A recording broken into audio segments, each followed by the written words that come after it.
Welcome back to the road to No Way Home, the Spider-Man movie marathon that is going to waste my soul, but will hopefully be worth it when I watch the movie on the 15th. Last time we looked at the Raimi trilogy, and now we're moving on with the Amazing Spider-Man movies. Let's jump straight into The Amazing Spider-Man 1. But before we get into today's video, this video is brought to you by no one.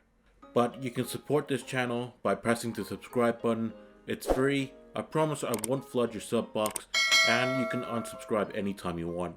Now, back to the video. So the best way to summarize this movie is if someone grabbed the first Raimi movie and then paraphrased it. I understand that they're both based on the comics, with a very similar origin story, but I can't help but think this is when Uncle Ben gives his knockoff "with great power comes great responsibility" line. But I'll give this movie this: when it wants to be different, it becomes different, for good and for worse. How about we start off with reviewing the positives about this movie? I thought that the cinematography was okay, but I gotta say, the high school fight with the lizard is really underrated. I like that scene when Lizard throws Peter into a hole in the wall, and he throws a shoe at him, which transitions to him jumping out of the hole with a full suit. It's great, it's funny, Spider-Man makes funny quips. I really like the spider-like fight choreography, and it has one of my favorite Stan Lee cameos. In fact, out of all the Spider-Man movies, this has the second best cameo. I'll talk about the actual best one when we get to the next video. Speaking of the lizard, I think he's great. I really like his motivation to make everyone in the world perfect by turning them into lizards too, and that he abandons his morals of taking the cure, all because Oscorp is rushing his work, threatening to fire him and leave him with just one arm. I do have two complaints though, but we'll get to them once we reach the negative sides of this movie. I've mentioned earlier that this movie felt familiar with the first Sam Raimi movie, but different. But one of the key differences that I liked was how they utilized Flash. He went from being a typical jock to actually sympathizing Peter and kind of makes friends with him in the end. He doesn't come across as a throwaway bully character in a superhero movie. Also, another key difference between this film and Raimi's is when Peter learns the responsibility of being Spider-Man. Granted, this comes with a lot of drawbacks with this story.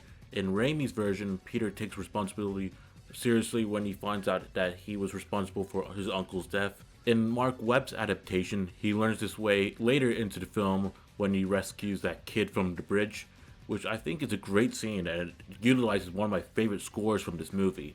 And I do want to further add that James Horner did an amazing job and it was underrated for this film. And not gonna lie, some part of me wished he got to work with the sequel, and unfortunately, rest in peace to him. The drawbacks about Andrew Garfield's Peter and the way he learns about responsibility is that his uncle's death hardly added any weight to the movie or even this franchise. Uncle Ben's last words about responsibility, which sounds like he's paraphrasing the iconic line, with something even less memorable. You're a lot like your father. And that's a good thing. But your father lived by a philosophy, a principle. He believed that if you could do good things for other people, you had a moral obligation to do those things. Not choice, responsibility. And it isn't even his philosophy, it's Peter's dad's. So Peter's meant to be motivated by the words of his father, not the person that was raising him. And after Uncle Ben dies, it momentarily impacts Peter's behavior. He goes on a revenge mission, which causes him to make a costume. It doesn't sound very responsible and or heroic. Afterwards, we hardly hear anything about Uncle Ben. Even though there was a perfect opportunity to bring him up during that dinner scene with Peter and the Stacys when they were arguing about the spider vigilante, and Captain Stacy was being offended and saying that they're actually working hard.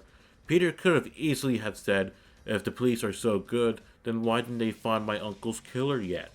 And this would have easily increased the tension between the two of them. In fact, there are a lot of moments where the writing doesn't feel consistent.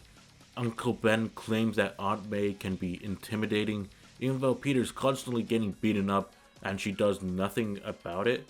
She worries for one scene and then forgets all about it. There are subtle clues that she's trying to figure out his problems, but it goes nowhere. Now, let me bring you my 2 issues with the Lizard. 1. His design. It sucks. It's mainly the face. And I understand why he looks like that. It's to help convey emotion, but it makes him look hideous. I wish he rapidly evolved throughout and gains a similar look to the one he has in the comics. Also, not a fan of him being naked. Come on, Doc. Put on a lab coat and pants. The second issue, it's when he's cured and for some reason he chooses to save Peter and is immediately concerned about Captain Stacy, even though earlier he was ready to kill people to get what he wanted, including Peter. It's a very rushed point for him to gain clarity. Also, Irfan Khan was in this movie, and I'm pretty sure the creators forgot about him after the Lizard was going after him on the bridge. Not to go lie, if I did not note down his character, I would have forgotten him too. We don't even know if his character is alive or not. It was a weird coincidence that he was in that movie, Life of Pi, and the tiger's name was also Richard Parker. Both movies were also made in 2012. It's very suspicious. And the last person on my list of character assessments is Peter himself. I understand that people don't like how they tried to make him look cool, but an outsider at the same time, and I do agree that he looks a bit too cool to be an outsider. But at the same time, he's meant to be a tryhard. And I recall in the first episode of Spectacular Spider-Man, Peter did actually try hard to impress people in school, but failed. So this isn't really out of character for him. But it can be inconsistent. Like in the montage scene of him becoming Spider-Man, there are these 2 nerds who are arguing about how his swinging works. Meanwhile, he's acting all cool behind them with his hood on, like that they don't know meme. Now that I've said that, I think he intentionally put his name on that camera. But I will say that Andrew Garfield is probably the better actor out of each of the Spider-Man movies. I still need to get around to the MCU movies though. And I think he has definitely proven that after The Amazing Spider-Man 2. I also like the awkwardness he exudes when he talks to people, specifically with Gwen. However, this dude is down bad. Here's every time I caught my dude being horny. Takes a candid photograph of Gwen. Has her as a wallpaper. You want to, I don't know. Want what? Just, Acting like he knows what Branzino is. Sneaking in through her window. Immediately telling her his secret identity. Shut up. I really like kissing you. After his fight with the Lizard, he goes straight to Gwen's apartment. He smells super bad, and he's in serious pain, but he still wants to kiss her. He talks about being responsible for creating the Lizard and how serious that is. And then he says this. Let's get out of here. Let's just get out of here. Just for a minute. Mr. Parker, tardy again. Sorry, Miss Ritter, won't happen again, I promise. Don't make promises you can't keep, Mr. Parker. Yeah, but those are the best kind. This is after he promised her dead dad that she would leave Gwen out of it. Besides the characters, there's the cinematography. To be honest, I can't really comment much.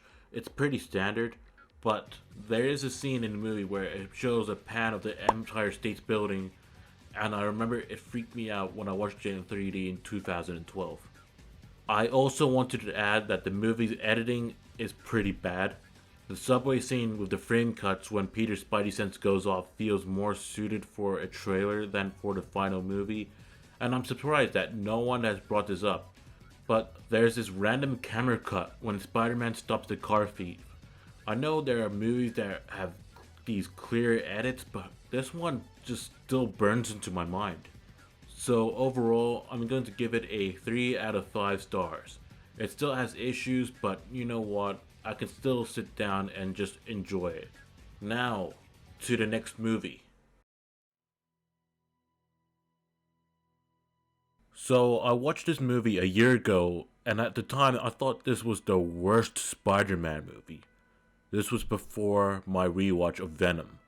The difference between me watching it then and now is that I watched this movie in 4K, and I bumped it up by half a star. If you want to know my score, well, you gotta sit through this whole review.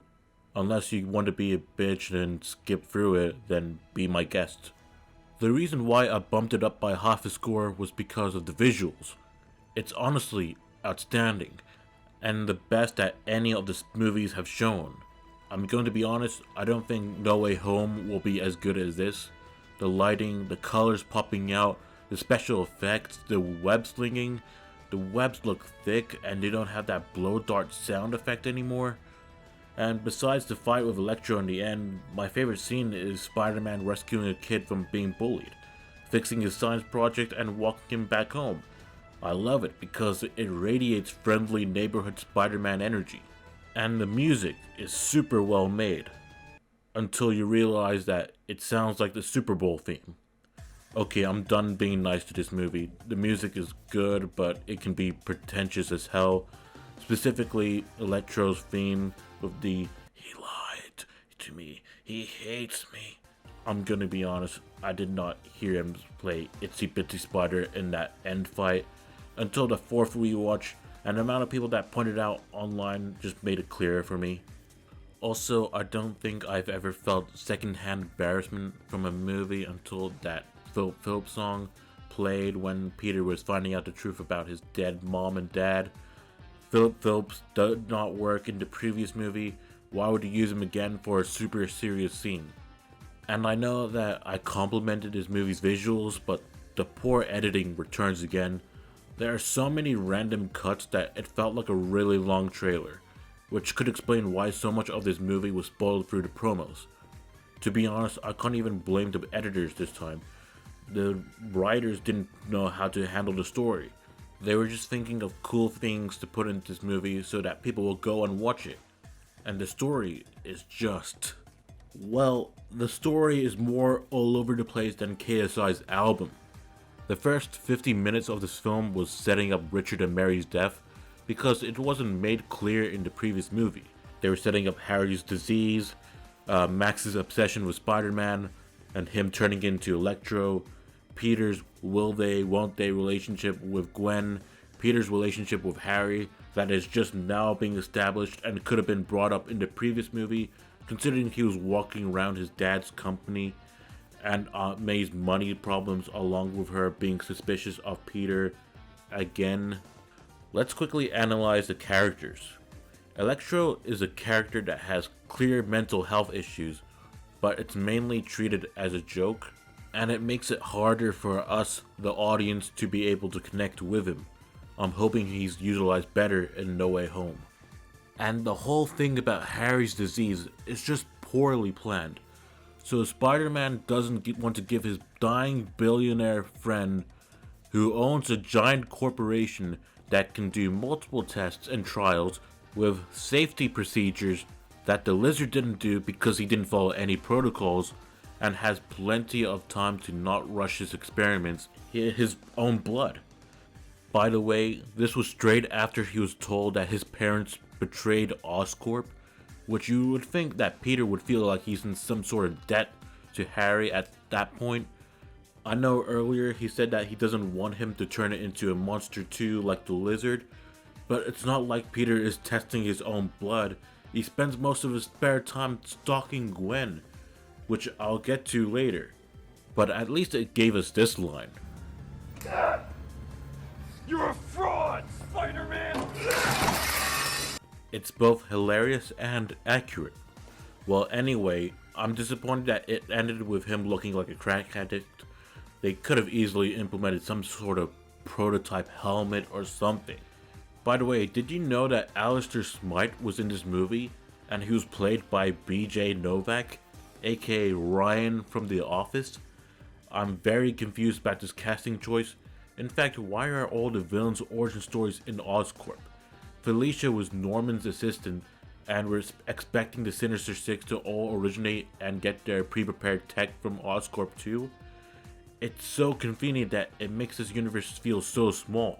And it doesn't help that the way that they choose the villains to join the Sinister Six is through some sort of cheap audition process, because why else would they hire Alexei as the Rhino? I know he was able to steal from Oscorp, but he left a huge trail of cops to follow him. It's not very Sinister Six material, although Spider-Man allowing him to cause the damage so he can make jokes should probably make him a candidate.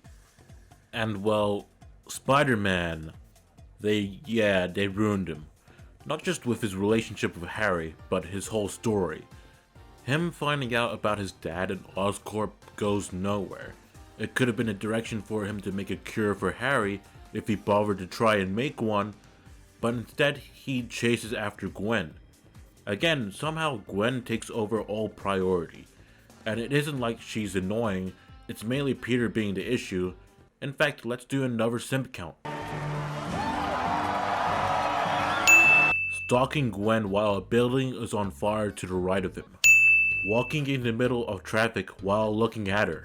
You look amazing. He needs to talk to Gwen even though there's debris falling everywhere. He needs to add a picture of Gwen to a conspiracy wall about his dad and Oscorp. Adds note, do I have to lose you too? Hides in a closet space, talks about serious stuff just for him to quickly change convos and make out with her. There's more pictures of her on the conspiracy wall, and we're meant to believe that Max is the crazy one in this movie. He stalls Gwen's interview just so he can talk to her. The I love you message on the bridge. He wants to go to England with Gwen, but how the hell is he going to afford to go when Aunt May is struggling to pay for his college tuition? Also, he's neglecting any loose ends in New York. For example, Harry's disease and possible cure by his father. So yeah, I'm gonna leave the review with an overall 1.5 stars. I do see some people say that they hope No Way Home doesn't ruin Andrew Garfield's Spider-Man, but I doubt it. It could get any worse than this. If you're going to watch this movie, watch it on a 4K TV, please. Also, here's the ranking of the Spider-Man movies so far. If you have a complaint, then you can comment below. And that is it for today's video, but I do want to place an update to this journey to No Way Home. So I'm going off script here. I'm sorry if I stutter, pause, or whatever. This is all going to be unedited audio recording, so I'm sorry about that. But I am running out of time, and the movie comes out, well, 8 days from when I am recording this part of the video right now. And I gotta say that although I am enjoying making these reviews, but it's taking a lot of time and effort to make these, and it is clashing with everything that's going on in my personal life, specifically projects that are doing, any home stuff that's going on, and it's clashing with that, and I'm just trying to make sure I balance between those two. So I just want to give a heads up and say there's a chance that I won't be able to make these videos before when No Way Home comes out. And I could rush these reviews and just do the same thing I did with this Road to the Snyder Cut, when I just put random gameplay and just put whatever, like screenshots or whatever, something dumb happens.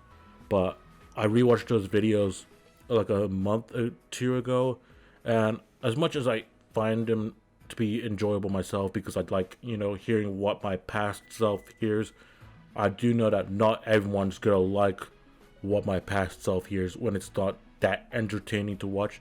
So I do want to pay more attention to the editing and writing for these videos. And unfortunately, I'm like only halfway through this series. I have to do Spider-Verse. I basically have like 50 minutes of that movie left to watch, and then I have to watch the MCU movies. I watched all the Spider-Man scenes for Civil War, and I've written some notes on them. It's all on my letterbox if you want to follow me there, but I promise you I'm not gonna follow you back, because I just follow my favorite creators on there and my cousin. And yeah, that is pretty much it. Thanks for watching. I hope you enjoyed the video. Press like to support the channel.